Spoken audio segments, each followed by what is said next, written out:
It goes like that ಲಾ. ಹೌದು ನಿಜ ನಿಜ ನಿಜ ನಿಜ. ಎಸ್, ಅಂದ್ರೆ ಈಗಿನ ಸಿನಿಮಾಗಳನ್ನು ನೋಡ್ತೀರಾ? ನೋಡ್ತೀವಿ, ಫಿಲ್ಮ್ಸ್ ನೋಡೋದು ಅದೆಲ್ಲ ಆಗತ್ತಾ ಟೈಮು ನಿಮಗೆ? ಆಗತ್ತೆ, ಸ್ವಲ್ಪ ನೋಡ್ಬಿಟ್ಟು ಖುಷಿ ಪಟ್ಕೊಂಡು ಹೋಗ್ತಾ ಇರೋದು. Okay okay. ಹೋಗ್ತೀರಾ ಥಿಯೇಟ್ರಿಗೆ ಹೋಗಿ ನೋಡೋದು ಸಿನಿಮಾ? ಥಿಯೇಟ್ರಿಗೆ ಹೋಗಿ ನೀವು ಅಷ್ಟೇ ನಂದೇ ಕ್ಷಮಿಸ್ಬಿಡಿ ಅಂತ ಕೈ ಮುಗಿದು ಕೇಳ್ಕೊತೀನಿ. ಏನ್ ಮಾಡೋಣ ಪರಿಸ್ಥಿತಿ. ಆದ್ರೆ ಅಷ್ಟೇ ಆಸಕ್ತಿ ಪ್ರೀತಿ ಕಲಾವಿದ್ರ ಮೇಲೆ ಇದ್ರೆ, ಕಲಾವಿದ್ರು ಬೆಳೆದಷ್ಟು ನಾವು ತುಂಬಾ ಸಂತೋಷ ಪಡ್ತೀವಿ ಅಪ್ಪಾಜಿ. ನಿಜ. ನಮಗೊಂದು ಆಸೆ ಇತ್ತು ಅಂತ ಹೇಳಿದ್ರೆ ನೀವು ಈ ಜನತಾ ಥಿಯೇಟರ್ಗಳನ್ನ ಮಾಡುವಂಥದ್ದು, ಅದೇನ್ ಕಾನ್ಸೆಪ್ಟ್ ಅನ್ನ ಹೇಳ್ತಾ ಇದ್ರಿ ನೀವು? ಏನಿಲ್ಲ, ಈ ಬಸ್ ಸ್ಟ್ಯಾಂಡ್ಸ್ ಇದೆಯಲ್ಲ, head quarters, district head quarters ಎಲ್ಲ ಕಡೆ 100 ಸೀಟಿಂದ ಒಂದು ಪ್ಯಾಡೆಡ್ ಶೀಟ್ ಹಾಕ್ಬಿಟ್ಟು ಕವರ್ ಮಾಡ್ಬಿಟ್ಟು ಲೋ ಕಾಸ್ಟ್ ಥಿಯೇಟರ್ಸ್ ಆಗ್ತಾ ಇದೆ. ನಿಮ್ಗೆ ಒಂದು 100 ಸೀಟು 10,000 rupees ಬರ್ಲಿ, ದಿನಕ್ಕೆ 4 shows ಮಾಡ್ರಿ. Whatever you get, know that is the share which we get. ಇಲ್ಲಿ ಒಂದು ಟೈಮ್ ಇತ್ತು, ನಿಮ್ಗೆಲ್ಲ ಗೊತ್ತಿರೋದು, ಅನಲಾಗ್ ಟೈಮಲ್ಲಿ ಹೋಗ್ತಾ ಹೋಗ್ತಾ ಟಿವಿ ರೇಟ್ಸ್ ಇತ್ತು, ಸ್ಯಾಟಲೈಟ್ ರೇಟ್ ಇತ್ತು, ಎಲ್ಲ ಇತ್ತು. ಈಗ ಸ್ಯಾಟಲೈಟ್ ರೇಟ್ ಒಂದು ಮಿನಿಮಮ್ ಒಂದು 25 ಲಕ್ಷ 30 ಲಕ್ಷ ಇತ್ತು, ಒಂದು 10 ಲಕ್ಷ ರೂಪಾಯಿ ಸಹಾಯಧನ ಅಂತಂತಿತ್ತು. ನಾನೇನು ಹೇಳ್ತಾ ಇದ್ದೀನಿ, ಇಷ್ಟೋ ಬರುತ್ತೆ ಹೋಗುತ್ತೆ. ಈ ಒಂದು 25 ಲಕ್ಷ ಮಾಡಿದ್ರೆ ಇನ್ನು ಸಹಾಯಧನ ತಪ್ಪೇನಿದೆ? ಇಷ್ಟು ವರ್ಷ ನಾವೆಲ್ಲ ಮಾಡಿ 3 ಲಕ್ಷಕ್ಕೆ ಮಾತ್ರ ಆದಾಯ ತೆರಿಗೆ ಇಲ್ಲ ಅಂತಂತ ಹೇಳಿದ್ರೆ, ನಾವು ಮುದುಕರಾದ್ಮೇಲೆ ನಮ್ಮ ಮೊಮ್ಮಕ್ಕಳ ಕಾಲಕ್ಕೆ ನೀನೆಲ್ಲ ಬಿಟ್ಕೊಡ್ತೀಯ, 3ನೇ ಮಹಾಯುದ್ಧ ಆಗೋಗ್ಬಿಡತ್ತಲ್ಲೋ ಅಪ್ಪಾಜಿ. ಎಷ್ಟು ಕಷ್ಟ ಅಪ್ಪಾಜಿ. ನನಗೆ ಬೇಜಾರೇನಿಲ್ಲ, ಅಮ್ಮ ಸ್ವಲ್ಪ ಜಾಸ್ತಿ ಮಾಡಿಟ್ಟಿದ್ರೆ TDS ಫೀಲ್ ಆಗ್ತಾ ಇಲ್ಲ. ಮಧ್ಯಮ ವರ್ಗದವ್ರಿಗೆ TDS ಹಾಕಿ ನೀವು ಹಿಂಡ್ಬಿಟ್ರೆ ಹೇಗೆ ಕಷ್ಟ ಆಗತ್ತೆ ಯಜಮಾನ್ರೆ. ನನಗೂ ಈ ಫೀಲ್ ಇಟ್ಟು ನೋವಾಗುತ್ತೆ. ಯಾಕೆ ನೋವಾಗುತ್ತೆ ಅಂದ್ರೆ, ಯಾರಿಗೊಂದು 4 ಒಳ್ಳೇದು ಮಾಡೋಣ ಅಂದ್ರೆ ಏನೂ ಮಾಡೋಕ್ಕಾಗಲ್ಲ.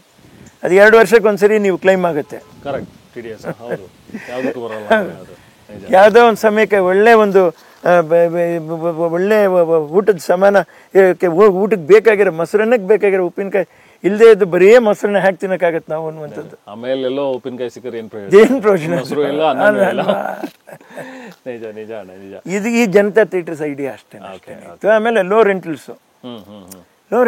ಯಾಕೆ ಲೋ ರೆಂಟಲ್ಸ್ ಅಂದ್ರೆ, ಬಹುಶಃ ನಾನು ಗೊತ್ತಿದ್ದು ಮಾತಾಡ್ತಾ ಇದ್ದೀನಿ, ಗೊತ್ತಿಲ್ಲದೆ ಮಾತಾಡಿದ್ರೆ ನನ್ಗೆ ಕ್ಷಮಿಸ್ಬಿಡಿ.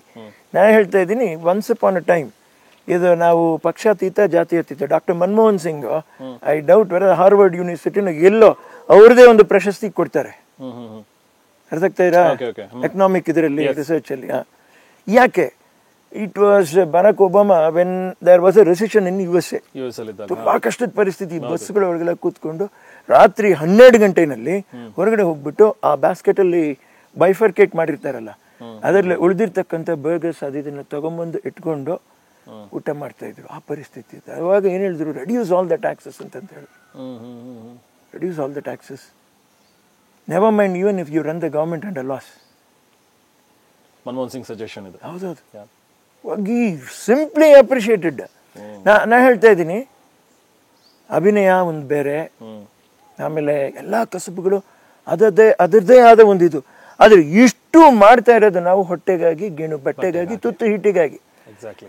ಇದು ತುತ್ತು ಹಿಟ್ಟಿಗಾಗಿನೂ ಏನ್ ಮಾಡ್ತಾ ಇದೀವಿ, ಕಷ್ಟಪಡ್ತಾ ಇದೀವಿ. ಯಾತಕ್ಕೋಸ್ಕರ?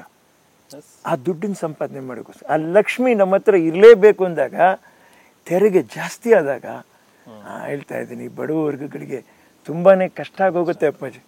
ನಾನು ಹೇಳ್ತಾ ಇದ್ದೀನಿ, ಎಷ್ಟೋ ಸರಿ ನಾನು ಹಾಸ್ಪಿಟಲ್ ನೋಡಿದ್ದೀನಿ, ನಾನೇ ಈ ಆಪ್ರೇಷನ್ ಮಾಡಿಸ್ಕೊಳೋಕೆ ಇನ್ನೊಂದು ಹೆಂಗ್ಸ್ ಬಂತು, ಡಾಕ್ಟ್ರೆ 3 ಮಕ್ಕಳಿದ್ದಾರೆ ಡಾಕ್ಟ್ರೆ, ಒಳ್ಳೆ ಕರ್ಗ ಔಷಧಿ ಕೊಡಿ ಡಾಕ್ಟ್ರೆ, ಆಮೇಲೆ ನಾ ಮಾಡ್ಕೋತೀನಿ ಡಾಕ್ಟ್ರೆ ಅಂತ ಹೇಳುವಂಥ ಪರಿಸ್ಥಿತಿನ ಈ ದೇಶದಲ್ಲಿ ಇಟ್ಕೊಂಡ್ಬಿಟ್ಟು ಹೇಗ್ರಿ, ಏನ್ರಿ ಸಂತೋಷ ಪಡಬೇಕು, ಏನ್ರಿ ಕುಣಿಬೇಕು? ಹಿಂಗೆ ಕುಗ್ಗೋಗ್ಬಿಟ್ಟು ನಮ್ಮಮ್ಮ ಅದನ್ನೇ ಹೇಳಿದ, ಅಲ್ಲಿ ನೋಡೋ ಪರಿಸ್ಥಿತಿ ನೋಡು, ಅಲ್ಲಿ ನೋಡೋ ಪರಿಸ್ಥಿತಿ, ನೀನು ಹೆಂಗಿದೆಯಾ, ಅವ್ರಿಗೆ ಕಷ್ಟ ಹೆಂಗಿದೆ ನೋಡ್ದ, ನಿನಗೆ ಅದು ಅವಾಗ ಹೊಟ್ಟೆ ಸಿಗಬಾರ್ದು, ಈ ದುಡ್ಡು ನನಗೇ ಇರಲಿ ಅಂತ ನಿನಗೆ ಬರಬಾರ್ದು. ಇನ್ನ ಒಂದು ಭಯಂಕರವಾದ ಘಟನೆ, ತಿರುವಣ್ಣಾಮಲೈ ಹತ್ರ ಬರ್ತಾ ಸಿಂಜಿ ಹತ್ರ ಹೋಟ್ಲಿಗೆ ಹೋದ್ವಿ, ಊಟ ಮಾಡ್ತಾ ಇದ್ವಿ. ಯಾರೋ ಒಬ್ಬ ವ್ಯಕ್ತಿ ಪಾಪ ಬರ್ತಾನೆ, ತಮಿಳು ಮಂಗೆ ನಾನು 40 ರೂಪಾಯಿಗೆ ಅಂದ್ರೆ ಸಾಪಾಡು ಎವಳು ಅಂತ ಕೇಳಿ, ಸಾಪಾಡು ವೇಣು ಇருக்கு போய் உட்கார்ப்பா ಅಂತ ಹೇಳಿದ್ರು. 40 ರೂಪಾಯಿಗೆ ಇರ್ಕಿಲ್ಲ ಅಂದ್ರೆ ಸಾಪಾಡು ಕೊಡುಂಗ ಅಂತ, 40 ರೂಪಾಯಿಗಿಲ್ಲ போய் ಹಂಗೆ ಮುನ್ನೆಲ್ಲ ಇರ್ಕಂತ ಹೇಳಿದ್ರು. ನಾನು ನಮ್ಮಮ್ಮನ ಅದನ್ನ ನೋಡಿದ್ರೆ ನಾನು ಅದನ್ನು ನೋಡಿದೆ. ಅಂದ್ಬಿಟ್ಟು ಏನು ಹೇಳಬೇಕು ಅಂತ ನನಗೂ ಗೊತ್ತಾಗಲಿಲ್ಲ, ಫೀಲ್ ಆಯ್ತು ಅಷ್ಟೇ. ಆಮೇಲೆ ನಾವು ಊಟ ಮಾಡೋಕ್ಕೆ ಶುರು ಮಾಡಿದೆ, ಅವ್ನು ನೋಡ್ಬಿಟ್ಟ. ಅಮ್ಮ ಒಂದು ಸೆಕೆಂಡ್ ಹೇಳಿದ್ರು, ಹೇಗೆ ನೀನು ವಾಪಸ್ ಊಟ ಮಾಡಿದೆ ಕಣೋ, BM ಅಂತಂತ ಹೇಳಿದ್ರು. ಹಾಂ, ಏಯ್ 40 ರೂಪಾಯಿ ಅಂದರೆ ಕೌಂಟ್ರ್ ಹತ್ರಕ್ಕೆ ಹೋಗ್ಬಿಟ್ಟು ನೀನು 50 ರೂಪಾಯಿ 60 ರೂಪಾಯಿ ಕೊಟ್ಬಿಟ್ಟು ಅವ್ನು ಊಟ ಮಾಡಿಸ್ಬಿಟ್ಟು ಹೋಗಿಸಿದ್ದೆ. ಅದೇ ಕಣೋ ಭಗವಂತನ ದರ್ಶನ, BM ಅಂತಂತ ಹೇಳಿದ್ರು ನನಗೆ. ಅಲ್ಲಿದ್ದಾನೆ ಕಣೋ ದೇವರು, ತಗೊಂಡೋಗಿ ಎಲ್ಲೋ ತುರ್ತೀರ, ನಿಮ್ಮ ಮಗಂದು ಲಕ್ಷ ರೂಪಾಯಿ ತುರ್ತೀರ, ಎದುರಿಗೆ ಕಾಣ್ತಾ ಇರ್ತಾರೆ, ತಗೊಂಡು ಊಟ ಕೊಡ್ರಿ, ಕುಡಿತಾನೆ ಕುಡಿಯೋಕ್ಕೆ ಕೊಡಬೇಡ್ರಿ, ಊಟ ಕೊಡ್ರಿ, ರೇಷನ್ ಕೊಡ್ಸು, ಏನಾದರೂ ಮಾಡಿ. ಇಲ್ಲಿವರೆಗೂ ಅಪ್ಪಾಜಿ ಅಮ್ಮವ್ರು ಹೇಳಿದ್ದನ್ನು ಪಾಲಿಸ್ತಾ ಇದ್ದೀನಿ. ಇಲ್ಲ ಅಮ್ಮ ಇದ್ದಾರೆ ಅಂತಲೇ ನಾನು ಅನ್ಸ್ಕೊತೀನಿ. ಕರೆಕ್ಟ್.